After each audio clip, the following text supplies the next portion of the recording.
Today I'd like to talk about the timeline placement of Tears of the Kingdom and why I feel like the most logical place to put it is in the adult timeline.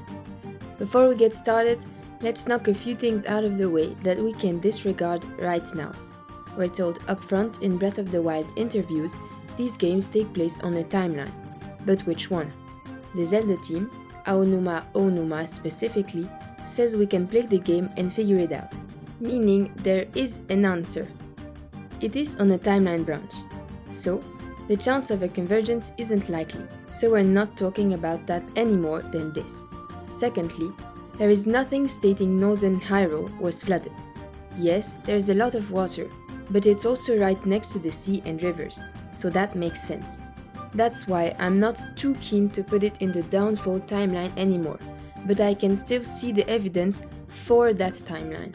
Lastly, and I'll probably repeat this a few times in this video, the child timeline is the one timeline that is 100% absolutely positively deconfirmed.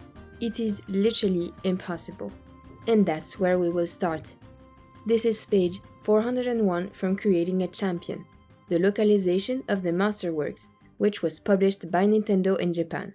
So not like the Dark Horse books, which were outsourced to a third party for those that bothers. It reads, Calamity Ganon's ties to the Gerudo. The Gerudo are a proud nation of women. They give birth exclusively to females and only allow women into their capital, Gerudo Town. It is a long-held belief that men only bring disaster. However, long ago, it is said that a boy was born to the Gerudo tribe every 100 years and, per tradition, became king of the Gerudo. It is written that Calamity Ganon once adopted the form of a Gerudo, and since he was the rare male born to the Gerudo, was made king. But that wasn't enough for the man known as Ganondorf. He plotted to seize control of all Hyrule and become the great king of evil. The only person standing in the way of his machinations was a young man with the soul of the hero who wielded the Master Sword. His plans shattered. Ganondorf lost control and his powers consumed him, transforming him into the dark beast Ganon. After being defeated by the hero, he was sealed away by Princess Zelda and the other sages. His hatred of the hero and the princess is legendary. He revived again and again, only to be sealed many times over. Eventually, the Demon King Ganon became hatred and malice incarnate, holding a deep grudge against Hyrule itself. According to Gerudo records, there has not been another male Gerudo leader since the king who became the Calamity. Though Ganondorf was a member of the Gerudo, one of the sages who sealed him away was also a Gerudo. Her name was Naboru. The divine beast, Val Naboris, is named in her honor, and her legend is still passed down with reverence. The champion Urbosa and Chief Riju both greatly admire her. It is said that, long ago, the ancient Gerudo had rounded ears. The prevailing theory is that the shape of their ears changed gradually after so many generations of partnering with Highland Voes, but a competing narrative is more supernatural in nature. There is a story that the shame that the Gerudo felt over giving birth to the source of Calamity Ganon so long ago opened them up to listening for messages from the goddesses. So, they came to have the same long, pointed ears as the Highlands, which some believe allowed them to receive special messages from the divine. The heading indicates the page's purpose is to inform us on the Calamity's ties to the Gerudo. The Calamity was once a Gerudo male who became king, but wasn't satisfied and plotted to control all of Hyrule, becoming the great king of evil. That is his title in Ocarina of Time. You can see it pop up when fighting him in the Ganon's castle. Ganondorf was opposed by a hero wielding the Master Sword, who shattered his plans. Then, he lost control of his power and transformed into Ganon. Ganon challenged the hero and was defeated before being sealed away by Zelda and the sages. Ganon then revived again and again, only to be sealed many times over. We've seen one of these sealings at the end of Wind Waker, when the Master Sword is inserted in Ganondorf's head and he is turned to stone and lost at the bottom of the sea. The rest are off-screen revivals and sealings that we have not seen yet. So, the calamity is sourced to Ocarina of Time Ganondorf. It's something that came from him after time had passed, and repeated revivals and sealings led to him hating Hyrule, the princess and the hero so much that he became hatred and malice incarnate. That is the title of Dark Beast Ganon in Breath of the Wild. So, the point of the page is, the Gerudo are tied to the calamity by Ocarina of Time Ganondorf being its source, him previously being a male king of the Gerudo. The page also indirectly confirms the timeline placement of Breath of the Wild by letting us know that the events we saw on screen in Ocarina of Time are canon to Breath of the Wild's history. So, it's in the adult timeline, the one where Link shattered Ganondorf's plans for the Triforce in the match of Dead Man's Volley in the castle, where Ganondorf lost control of his powers when his attempt to bury Link and Zelda in the castle failed, transforming him into Ganon, before he was defeated by the hero and then sealed by Zelda and the sages. Or, in that order, it's a perfect match. So now we can move from Breath of the Wild and look at Tears of the Kingdom. How does Tears of the Kingdom Ganondorf relate to all the above? Well, in Tears of the Kingdom, we know that the calamity is sourced to this guy Tears Ganondorf. We see for ourselves when Zelda mentions it that his gloom has been pooling up down below Hyrule Castle non-stop. It's why they go to check it out, despite it being forbidden, even to the royal family, to go below the castle. Back to Breath of the Wild for a second, in that it's stated in red text that the calamity came from below Hyrule Castle. So, we have a person later revealed to be Ganondorf, spewing gloom constantly, located where Calamity Ganon came from. This pretty clearly shows that Tears of the Kingdom Ganondorf is the source of the calamity. It just takes 10,000 years of gloom pooling up for him to create the calamity and send it up to the surface, and all that gloom had just been sealed by Zelda at the end of Breath of the Wild. So there's only whatever he is currently pumping out down there. So what does this mean?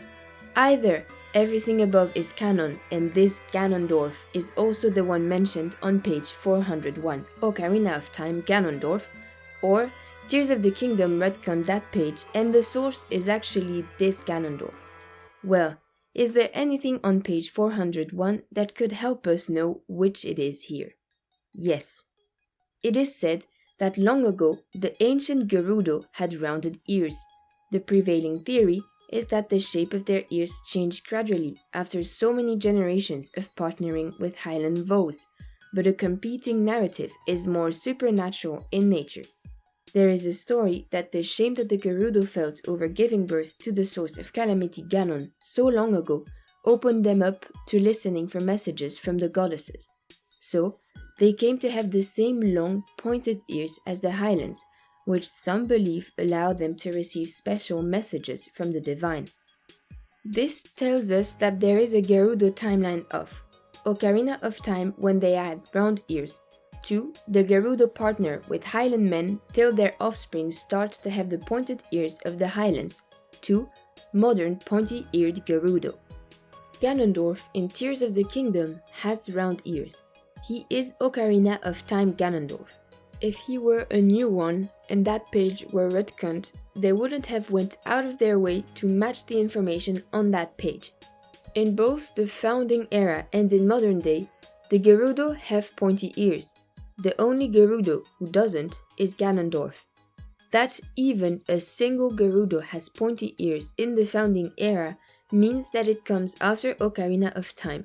So, this is a refounding of Hyrule, not the original one. But Hyrule was flooded and wiped off the land at the end of Wind Waker. How is this possible? Well, in Wind Waker, it's stated that the Deku Tree is making a constant effort to connect the islands of the Great Sea with forest. This is the continent that Rauru would found his kingdom on in the distant future, when he would later descend from the heavens to that surface and meet Sonia. This is corroborated in Tears of the Kingdom by looking at the pan shot of the founding era, where you can see that everything is forest. Hyrule Field isn't even a thing yet at that point. It's all just forests. This explains the depths.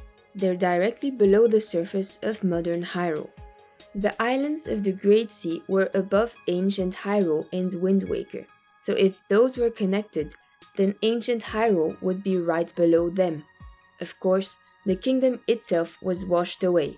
All that remains is empty land down there, which matches the depths pretty well. So if Tears of the Kingdom Ganondorf is Ocarina of Time Ganondorf, then why does he not recognize the hero, Zelda, or the Master Sword? Well, back to trusty page 401. He revived again and again, only to be sealed many times over.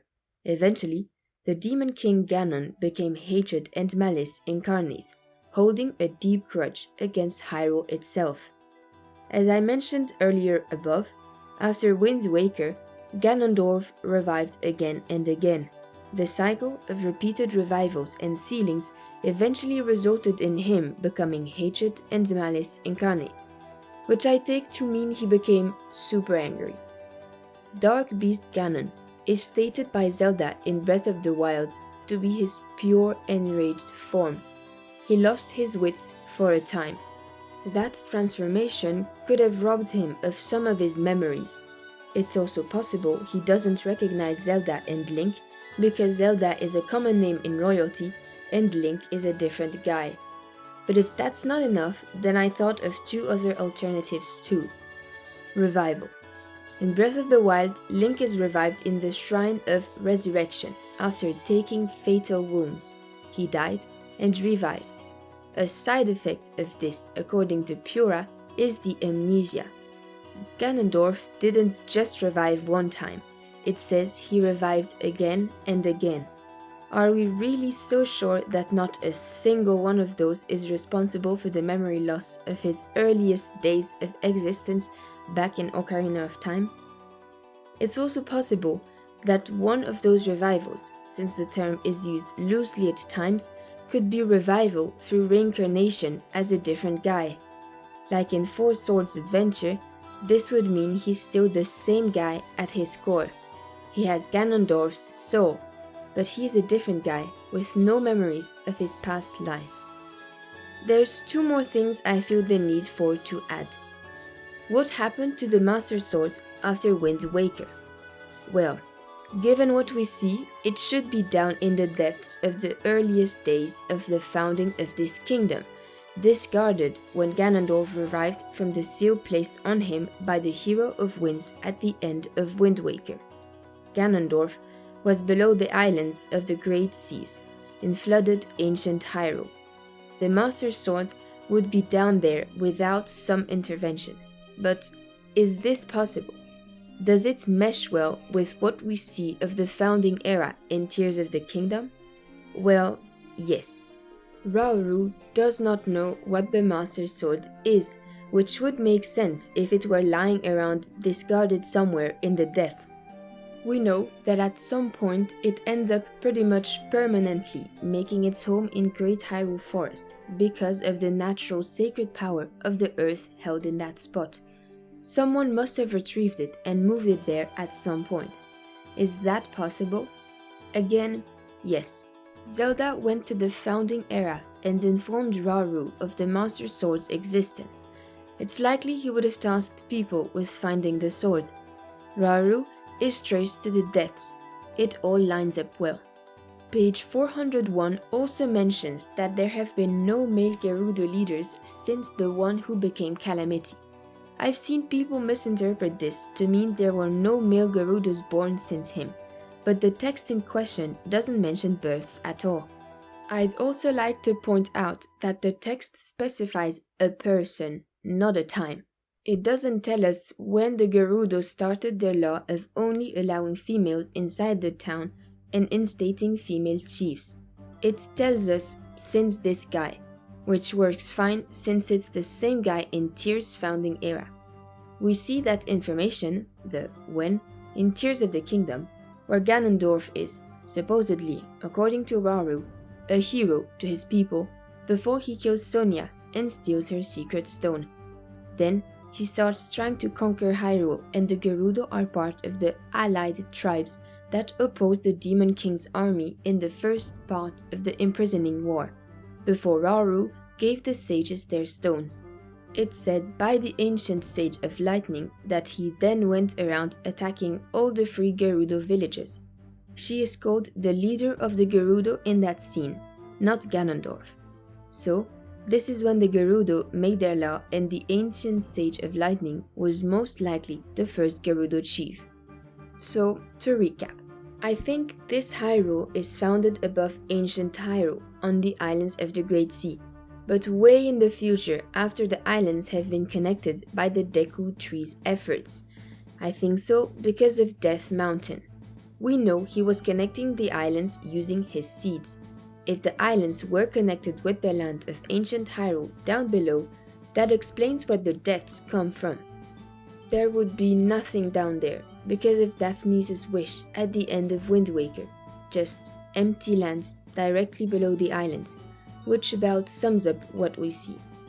There's evidence this happened in Tears of the Kingdom too. The map of Hyrule in the Forgotten Temple shows more water in Hyrule at one point, and if you look at the pan shot of Hyrule in the Founding Era memories, you can see that everything was forested during the founding. Even Hyrule Field doesn't exist yet. The entirety of Hyrule was forest. It also explains why Rauru didn't know what the Master Sword was. If this follows the continuity of Wind Waker, then the Master Sword would have been lost somewhere at the bottom of the Great Sea down in ancient Hyrule, so somewhere in the Death. We know it's eventually brought to the pedestal in Great Hyrule Forest and made to rest there for the rest of its existence, up until Breath of the Wild with the Deku Tree watching over it. Since Zelda told Rauru about the sword's existence when she went to the past, and since he is traced to the Death, it's possible that he would have ordered someone to find and move it to the pedestal above ground, and they did so at some point later on following his death. Nothing about Rauru being the first king or the founder of the Kingdom of Hyrule seen in Breath of the Wild indicates that it's the first founding of the Kingdom of Hyrule.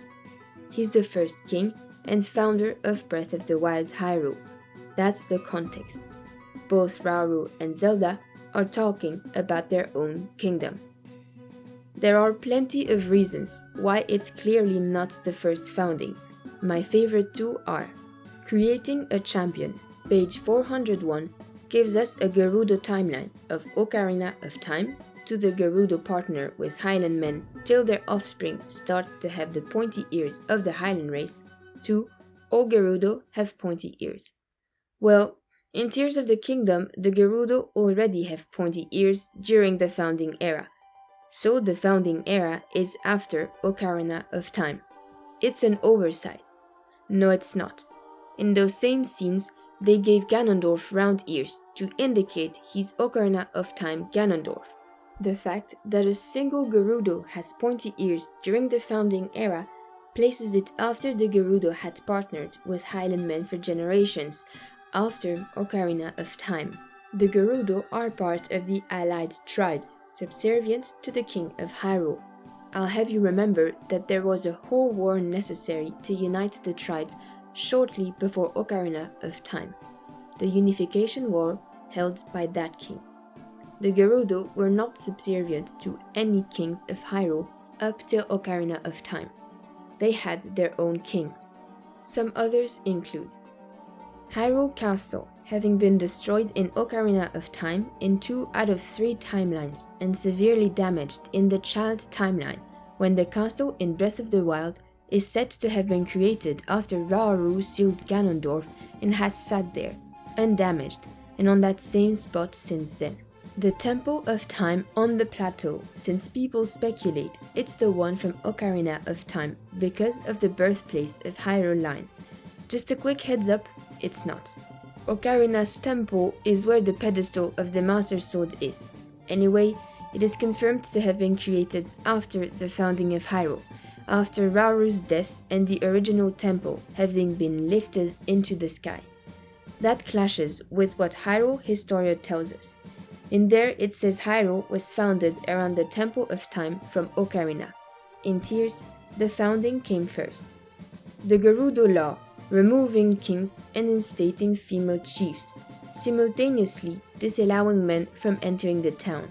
This clearly started with the ancient Sage of Lightning, which would put that event before Ocarina, placing the founding era between Skyward Sword and Minish Cap, where Ganondorf is a Gerudo king.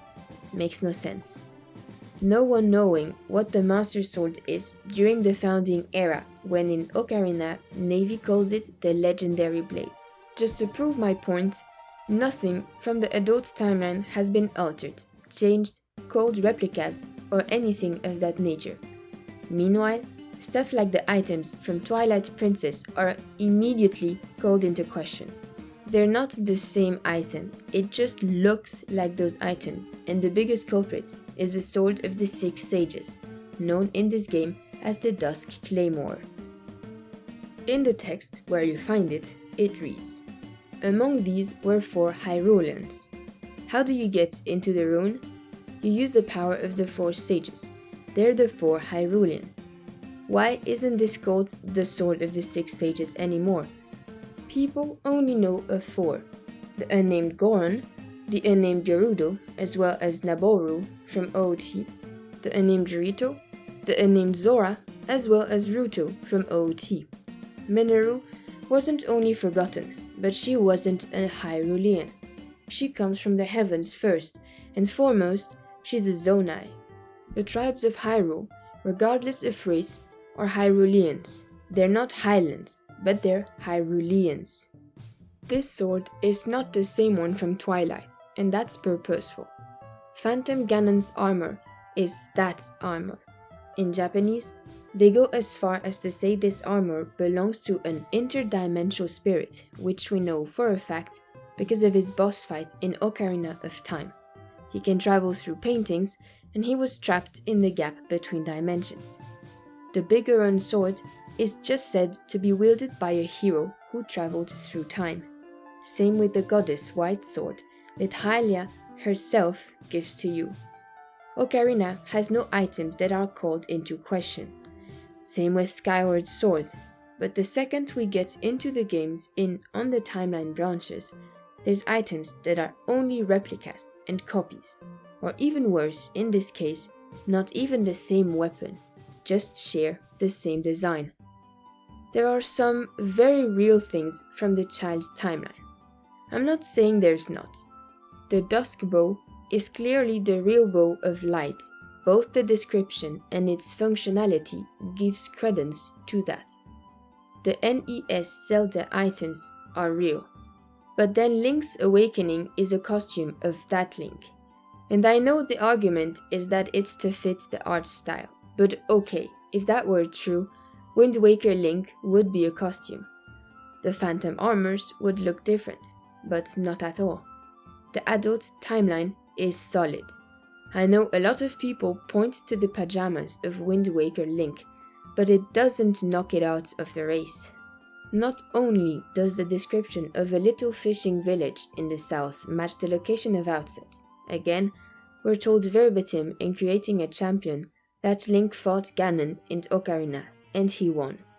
We really only have 2 options. It's the adult timeline or it's a new timeline. A timeline where the hero of time stayed, but that's headcanon, and if you accept that, by all means, I won't stop you. But we were told these games have a place on one of the branches, and the only one completely out of the conversation is the child's timeline, and the adult timeline feels the most plausible. Before I close this off, I want to say nothing here is definitive, but from what we do know, the child's timeline is absolutely, positively out of the question. Creating a champion 100% refutes it. This is not connected to Twilight Princess in any way. You can argue from the Japanese version of the book that the Downfall timeline is still open to discussion. In fact, that used to be my personal placement. However, looking at the evidence we have now, I feel like it's saying the same thing. The English version is just worded differently. So, the events of Ocarina of Time happened in this universe, and specifically the events where Link won, meaning we have to be in the Wind Waker universe far after Spirit Tracks. But if I missed anything, by all means, let me know your thoughts in the comments.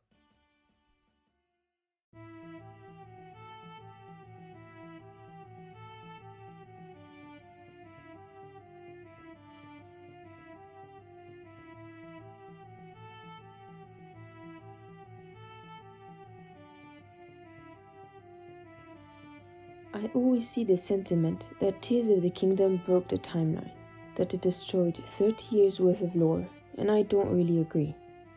But before we get into this breakdown, I'm going to ask you to hold your comments until the end, because I know if I don't ask, I'm going to get comments saying this is a reboot, a timeline conversion, or a separate continuity. So take your biases, put them to the side for now, and hear what I have to say. Please and thanks. Much appreciated. Okay, let's get into it.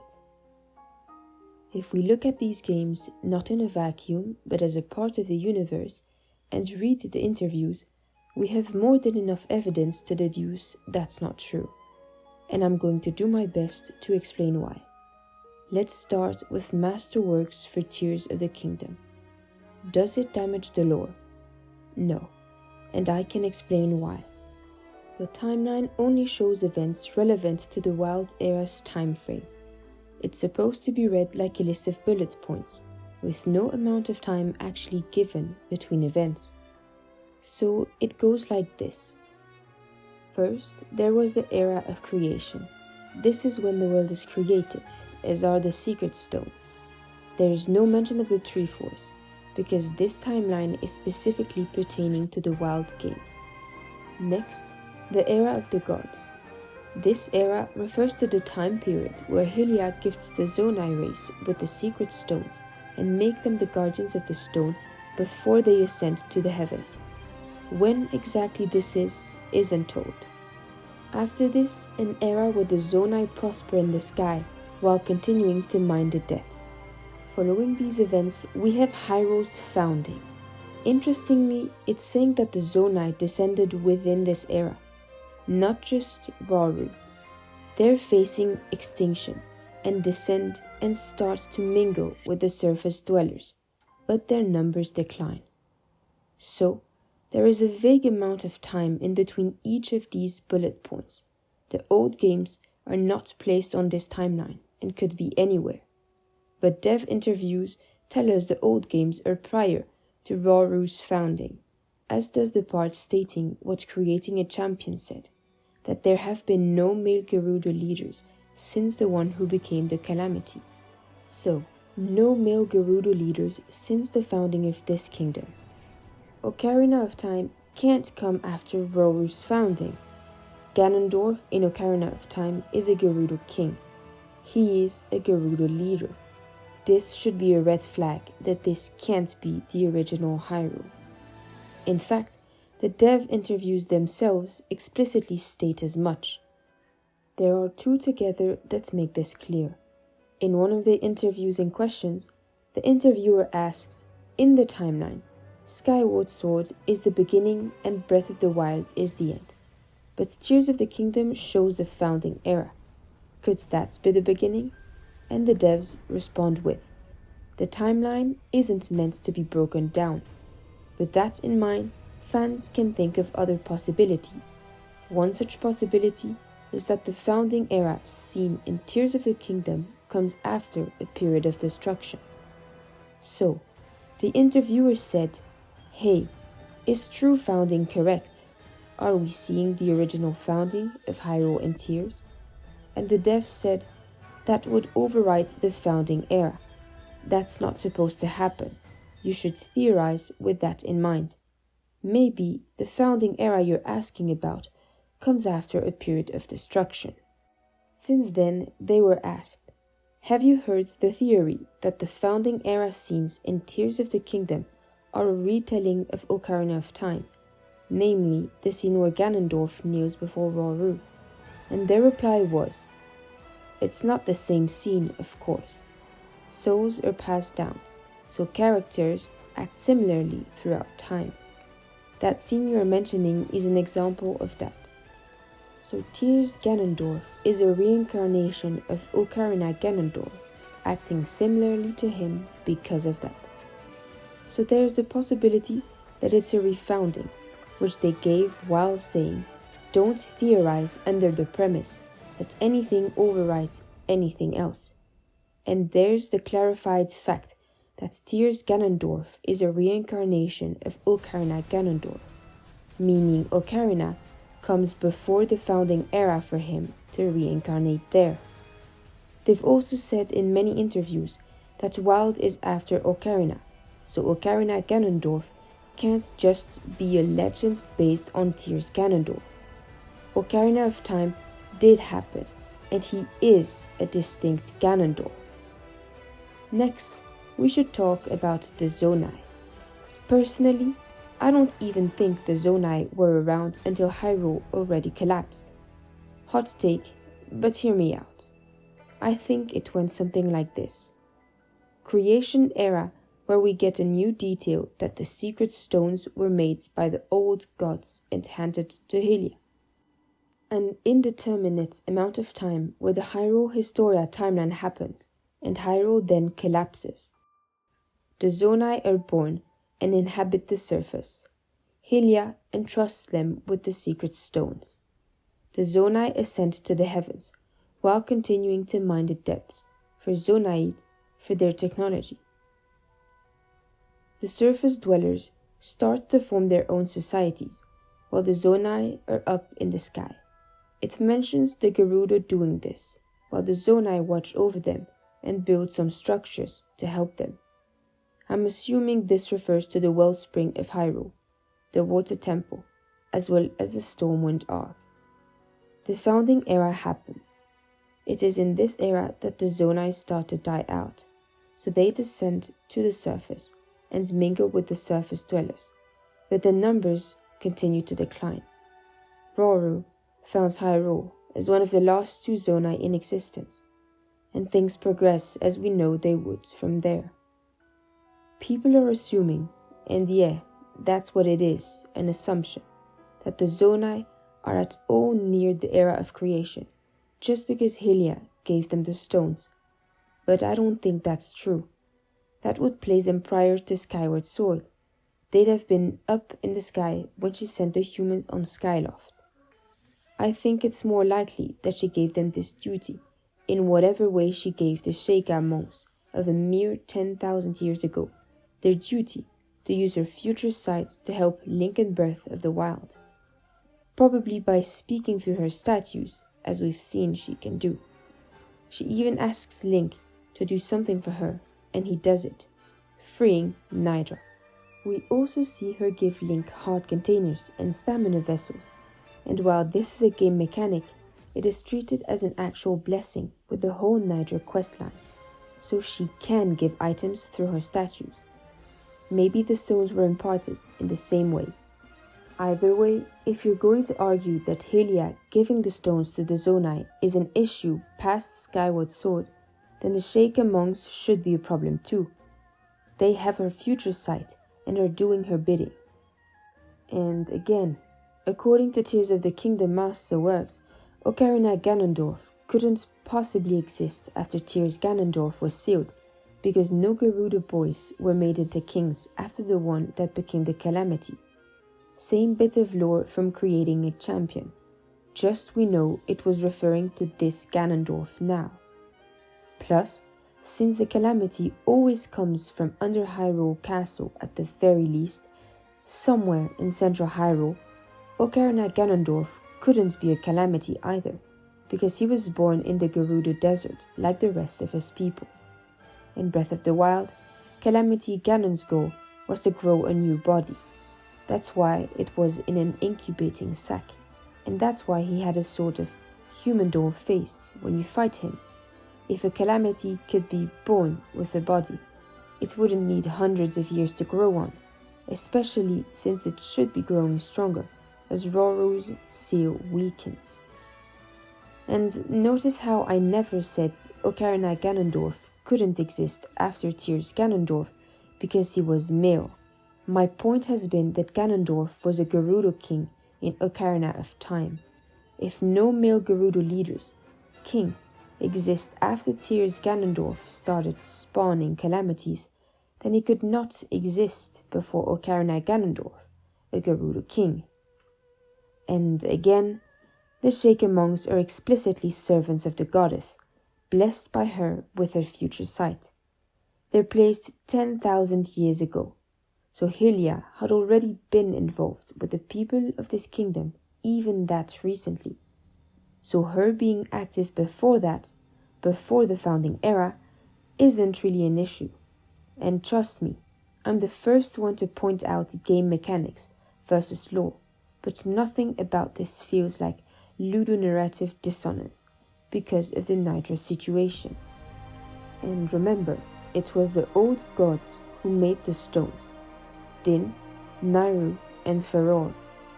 Hylia was entrusted with them, and then she gave them to the Zonai.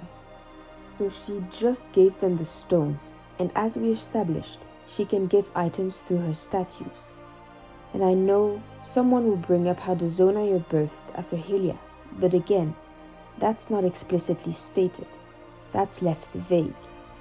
The timeline only goes over events relevant to Breath and Tears.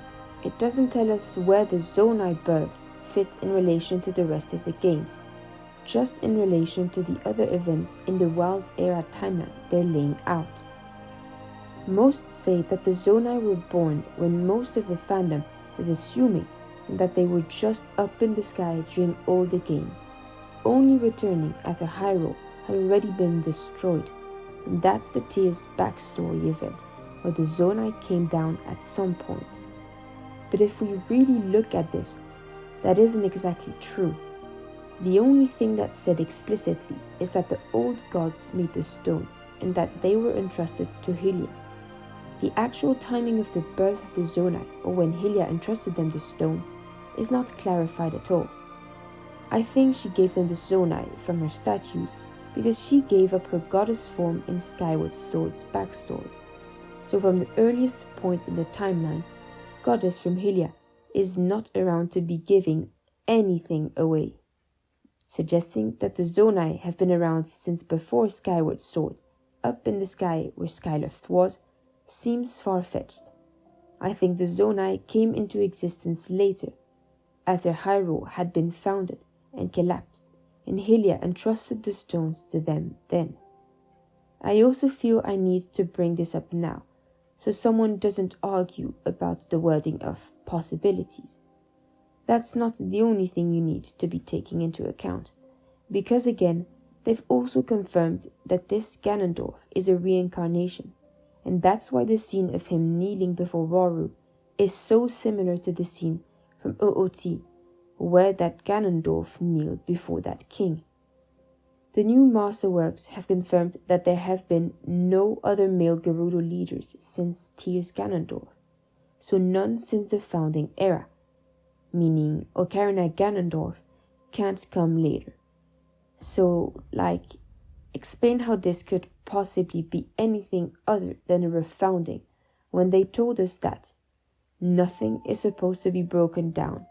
Tears doesn't overwrite anything. Tears Ganondorf is a reincarnation of Ocarina Ganondorf. There have been no male Gerudo leaders since Tears Ganondorf in the founding era. Nothing is meant to be broken down. It all stays as is, and Tears of the Kingdom is a thing. I won't even be getting into the fact that Rudo's history is completely incompatible with the Zora Sage of Roru's era. We can't even pretend that history matches. It's clearly referring to Ocarina of Time. Same with ancient Gerudo being said to have round ears, but the founding era Gerudo having pointy ears. Okay, that is everything I wanted to say. Tears of the Kingdom doesn't break the lore, it just expands. I hope I was able to change your mind, or at the very least encourage you to engage with the media in more meaningful ways than just throwing up your arms and calling everything a reboot or retcons. Sometimes the answers aren't simple. That's what makes it fun. What takes away that fun is when instead of engaging in the discussion, people would rather just pretend nothing makes sense and nothing matters. Kingdom Hearts is another series I am quite passionate about, and there's a lot of information in that series. But having a lot of information to digest doesn't mean the information doesn't make sense. Thanks for watching.